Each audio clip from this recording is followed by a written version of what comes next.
Hello, everybody. My name is Basha Ellis.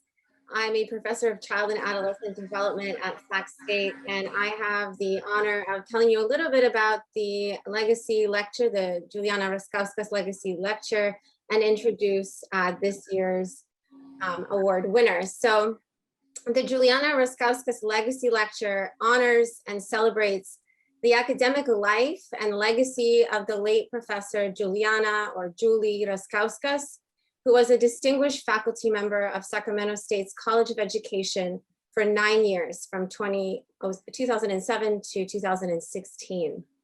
Dr. Raskauskas was a beloved professor in child development who excelled in every area of her work, an outstanding teacher who focused in the area of social and emotional development, a renowned leader in research on bullying, and a leader in faculty service, most notably in the areas of graduate programs, academic policies, and research practices protecting human subjects in research. Dr. Raskauskas is remembered as a teacher, mentor, scholar, colleague, friend, and a powerful inspiration to a generation of faculty and students.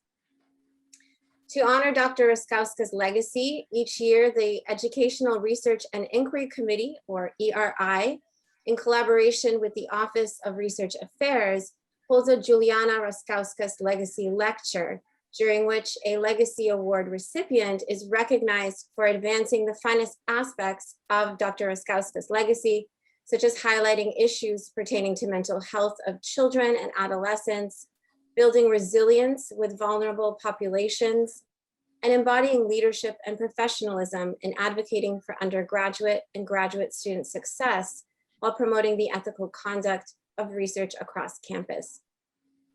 This year, on behalf of ERI, I'm very excited to present Dr. Lisa Romero as a Raskauskas Legacy Award winner. Dr. Romero is an associate professor in the Doctorate of Educational Leadership program in the College of Education at Sac State. Prior to joining us in 2012, Dr. Romero worked as a public school teacher and administrator at both middle and high school levels. And as she worked in large, culturally and linguistically diverse and low-income schools, Dr. Romero gained insight into the variability of school structures and student experiences, which then motivated her doctoral dissertation entitled Student Trust and School and High School Outcomes, which she completed in 2010 at University of California, Riverside. Since then, her research has focused on the social cognitive aspects of schools and learning, including trust and school climate, student discipline, equity, and school improvement, particularly for historically marginalized students. Her work has been published in high impact journals, including the Journal of School Psychology, Teachers College Record, Educational Administration Quarterly, and the Journal of Educational Administration. Her most recent scholarship, funded in part by the Spencer Foundation, led to a co-authored publication with Dr. Megan O'Malley entitled An Examination of Classes of School Climate Perceptions Among Latinx Middle School Students. Additionally, Dr. Romero has published her work on a range of topics pertaining to education administration, including teacher training and induction, and professional responsibility. Her work is not only holistic, sophisticated, and theoretically complex. With careful consideration of the nexus of theory and practice, Dr. Romero's work helps outline what is needed to transform educational spaces and address pressing issues in American schools. Needless to say, we have been fortunate to have her here with us at Sac State, not only as an exemplary scholar, but also as a thoughtful and supportive colleague and an impactful faculty member who teaches current and future educational leaders in the Doctorate in Educational Leadership program in the College of Education. So with that, I welcome and pass the mic to Dr. Romero, and I will be moderating the chat. So you're welcome to include, place your questions in the chat box, and we'll have time for Q&A after her presentation. So welcome, Dr. Romero. Thank you, Dr. Ellis, and thank you, Dean Sidorkin. Boy, everybody should hope that Dr. Ellis introduces them, because boy, do you sound great. But anyway, before I begin, I want to reiterate that this talk is named for Dr. Juliana Raskauskas. Dr. Raskauskas was a longtime faculty member in the Sacramento State College of Education, who we unexpectedly lost in 2016. She was deeply committed to the college and her students. She was also an able and active scholar and an expert on bullying, cyberbullying, and school safety. We all hope to carry on her legacy. And I hope that if she could hear my talk tonight, she would be pleased. So I'm going to share my screen now, and hopefully I do this correctly and everyone can see my screen. But the title of my talk is Unpacking Student Perceptions of School Climate. And more specifically, what I'm interested in is Latinx student perceptions of school climate. Now, school climate may seem like an odd thing to talk about right now. After all, kids have hardly walked through the doors of schools this year, but we are finally, thank goodness, headed back to school and hopefully for good. But after a year of COVID-related closings, considering what we want school to be and how we want students to experience school is worth thinking about. So, what is school climate? And why does it matter? And what do we know about it? Well, everybody in this room, well, this virtual room, intuitively has a sense of what school climate is. School climate is that, at the same time, both tangible and sort of intangible feeling that a school has. It's the quality and character of school life. It's how we or our students experience school. It's their daily lived experiences. Or, as my colleague Dr. Megan O'Malley, who's a trained school psychologist, says, and works on this research with me, it's the psychological experience of the school setting. So there's no single agreed upon definition of school climate. But most researchers agree that school climate encompasses elements of school safety, student sense of belonging or connectedness, positive relationships with adults and peers, and the extent to which students have opportunities for voice and find school meaningful. And we know from numerous studies that a healthy school climate is associated with a variety of positive academic and social emotional outcomes, including higher grades, better attendance, increased academic engagement, decreased disciplinary incidents, increased willingness to report bullying, and a general sense of well-being. In other words, school climate matters. And in large part because researchers have been able to document the links between school climate and academic outcomes, there are now some state and federal policy initiatives that recognize the role of school climate, provide limited support for school climate improvement efforts, or at least give a nod that it can be included as an alternate indicator of school performance. Nearly every state has some form of a school climate survey.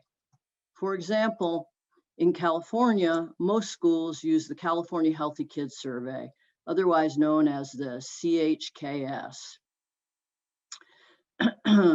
But whether or not school climate drives achievement, a positive, healthy, welcoming school climate is desirable in its own right. Students spend a lot of time in schools and are entitled to a positive experience. Students should be places that draw students rather than compelling them to attend, that they feel like they belong to and are a part of, and that engage them in learning. Now, I think it's interesting because we normally talk about school climate as if it's an organizational attribute. We administer surveys, we measure school climate, we provide schools with school climate reports and school climate scores. And in many ways, school climate is an organizational attribute. If you close your eyes and think about some of the different campuses you've walked on, they all have different feels. They do have different climates. But at the same time, school climate is a matter of perception. And student perceptions of school climate vary widely within schools.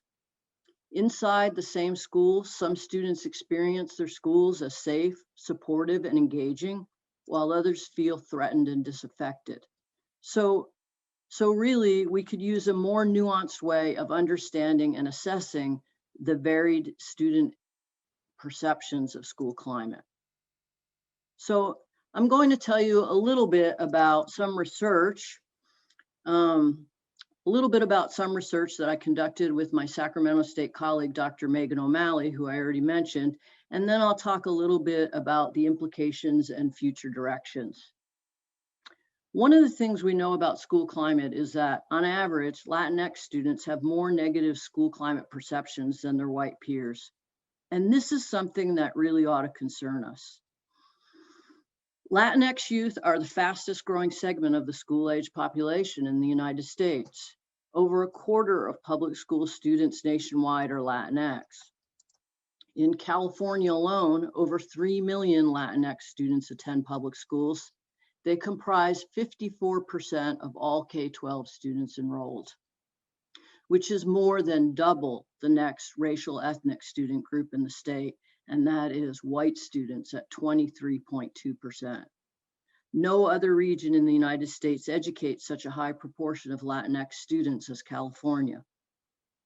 So simply put, the well-being and prosperity of Latinos is essential to the vitality of the culture and the economy of California and of the United States. You know, there used to be some expression about GM as something like, as goes GM, so goes the country.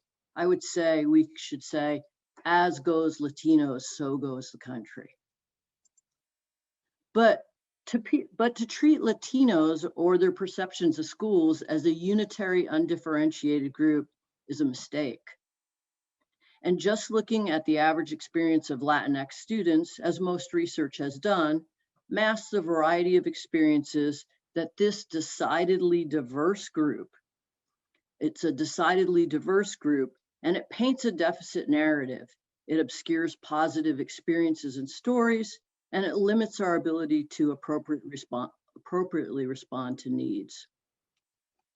So to get a deeper and more nuanced understanding of Latinx perceptions of school climate, let me page down here.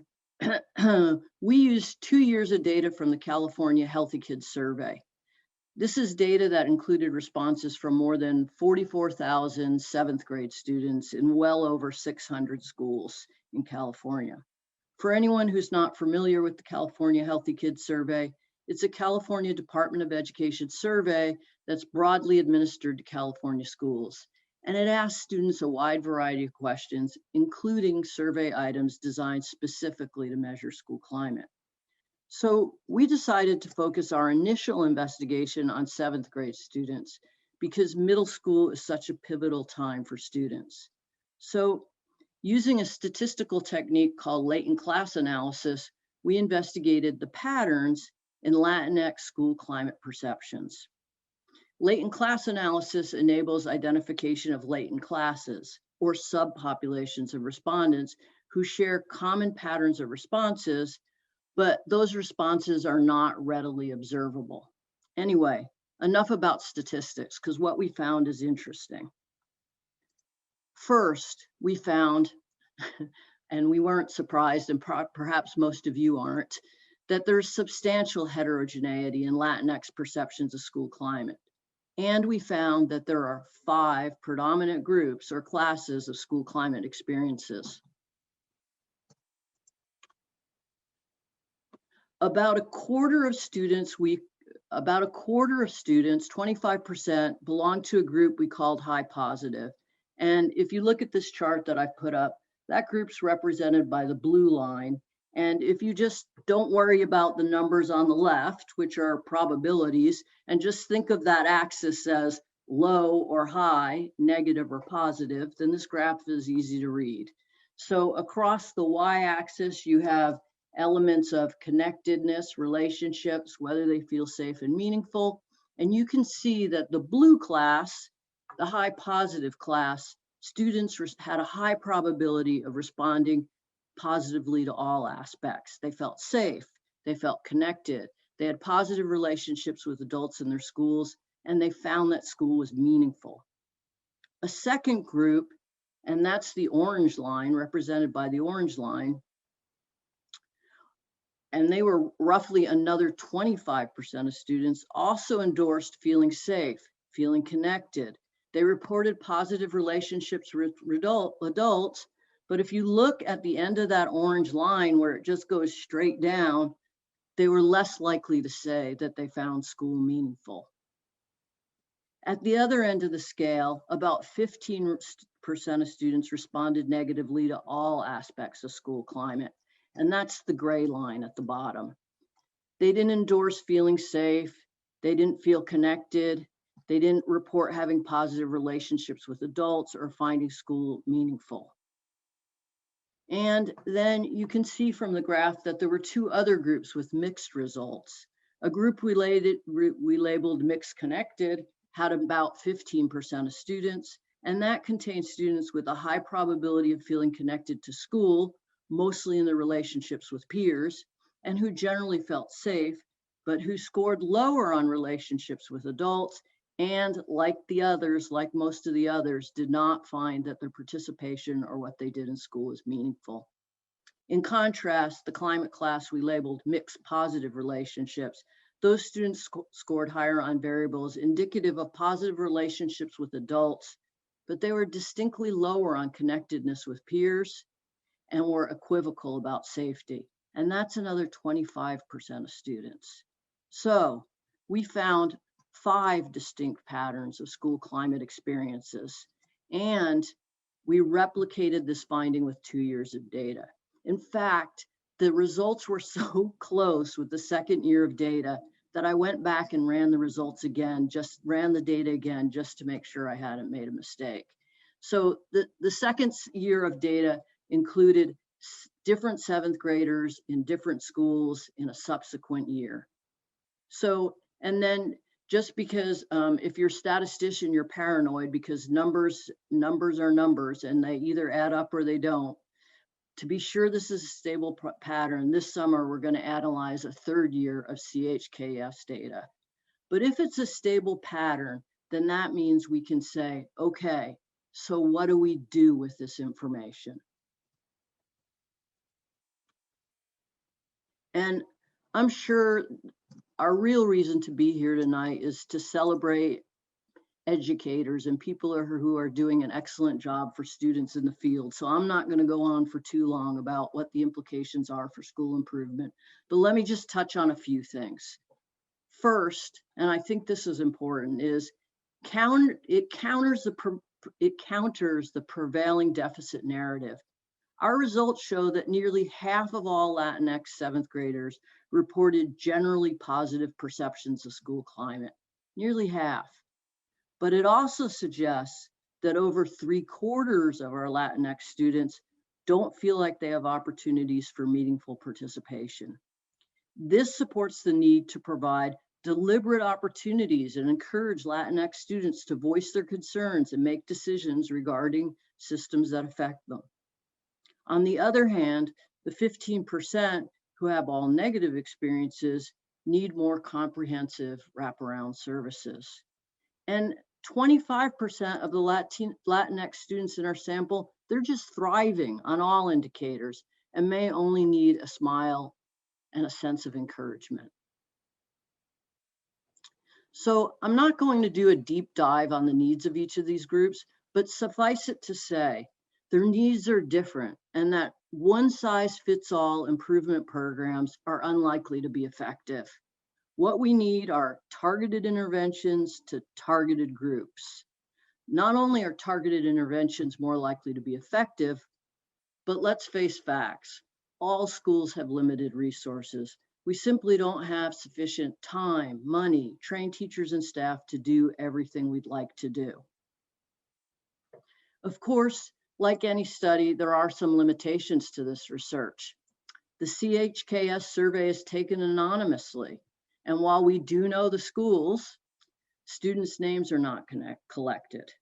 And this makes sense because the CHKS also asks students about drug use and other risky behaviors, but it makes targeted interventions difficult. So I can look at the data and I can tell you, statistically speaking, Who is most likely to be in each group? But I can't tell you for a fact which group Susie's in. So a school climate survey with identifiable data that could be linked to other student records would be a good thing and is something that we need to think about. In terms of next steps, Dr. O'Malley and I intend to seek grant funding and partner with a school or district to develop more fine-tuned school climate diagnostic and intervention tools. So, hey partners, if your school or district is interested in participating or you know someone who you think might be, my contact information is on the last slide. Now, before I end, I want to refocus on COVID and returning to schools during COVID. You know, there's a lot of talk about returning to normal, but let's acknowledge that we're not going back to normal. In the short run, there will be masks and desks pulled further apart, and this makes attention to school climate more important than ever. And while learning loss is something to be legitimately concerned with, and we need to be clear that not all children have been equally impacted. However, in our zeal to catch up on lost time, let's not forget about the importance of school climate and the social emotional needs of our students. During the shutdown, many students had to cope with loss, with financial insecurity, parents who were out of work, caring for younger brothers and sisters, multiple family members crammed in small learning spaces. And they missed out on things. They missed out on socializing with friends. They missed out taking for granted rites of passage. They missed out of all of these things, and all while trying to learn online. Yet we need to remember that students did learn during the shutdown. Young people are sponges and are always learning, albeit they may not be learning they may be learning things other than the formal curriculum. Some students may yet to have mastered the Pythagorean theorem, but when you step back and ask, what did our children and students learn during the shutdown? The answers are amazing. I've been asking parents and kids from East Sac to Oak Park to Los Angeles and beyond, what have they learned during the shutdown that they wouldn't have otherwise learned? The answers: new apps, software and technology, how to be even more technologically savvy and creative than they already were. And this is not just from high-income students, but this is across the board. And students have learned other things. They have learned to sew. They have learned to garden with grandparents, to play guitars, to write stories, to edit videos.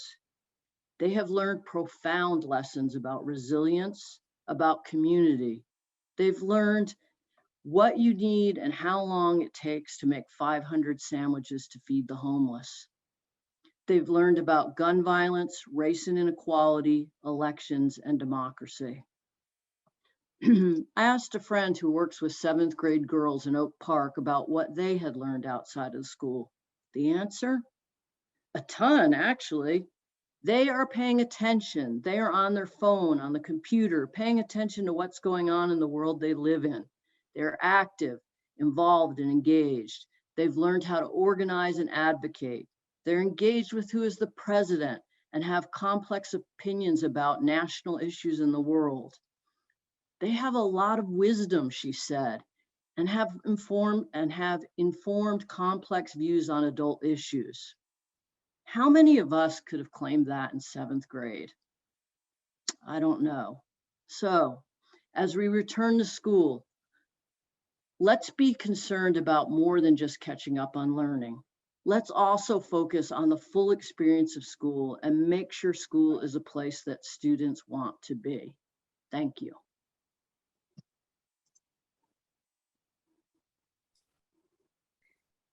Thank you so much, Dr. Romero, for your insightful and provocative presentation, for reminding us also of the importance of school climate as we return post-COVID to the non-normal, as you put it. Thank you, thank you. I'm now going to moderate the Q&A. So I invite those of you in attendance to please submit questions. I see that there is a question already for Dr. Romero. Can you suggest tools that schools should use beyond generic school, healthy school surveys to obtain periodic feedback from students so that they can actually do more differentiation as they try to shape school climate? Oh, that is actually a terrific discussion, terrific question. And the California Healthy School Kids Survey doesn't really, it's a once a year at best tool. Most schools take it every 2 years. So it's not always that timely. And there are a variety of other tools and packages that are put together to increase student voice.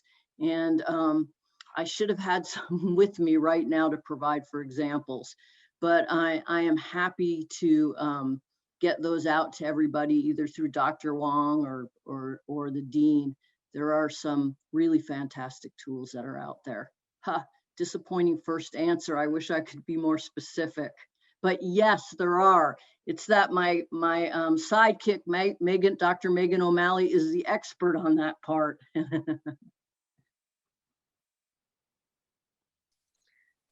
Thank you for that. It's yet an optimistic response, Dr. Romero, so that's good. I see another question. Thank you for your wonderful presentation. Were you able to take a look at whether the classes' patterns of Latinx experiences of climate were related to specific school characteristics of their school experience? For example, were the high positive group all in schools with particular characteristics, for example, Latinx staff, higher resources? If so, are there any lessons from those patterns?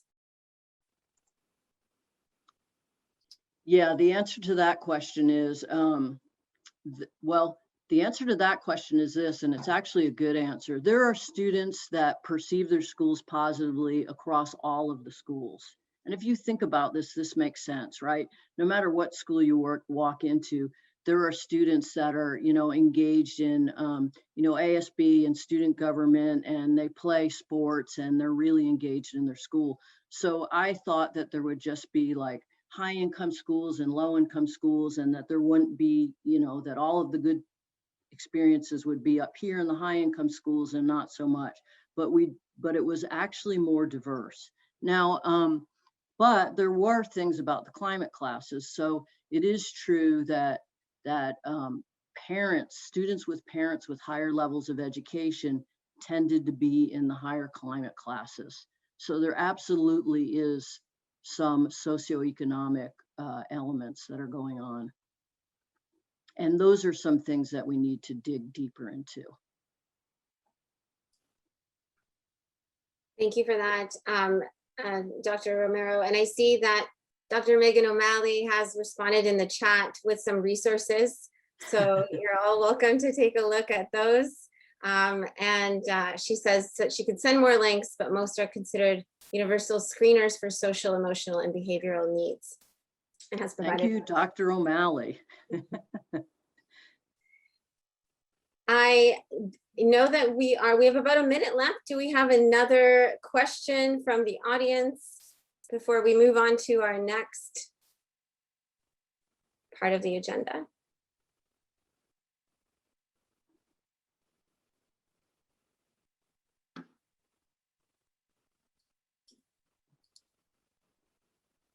Okay. So I think I will leave it there. Thank you again, Dr. Romero, for your presentation. Thank you for all the questions, and I will pass the mic to. Thank you, everybody. Bye-bye.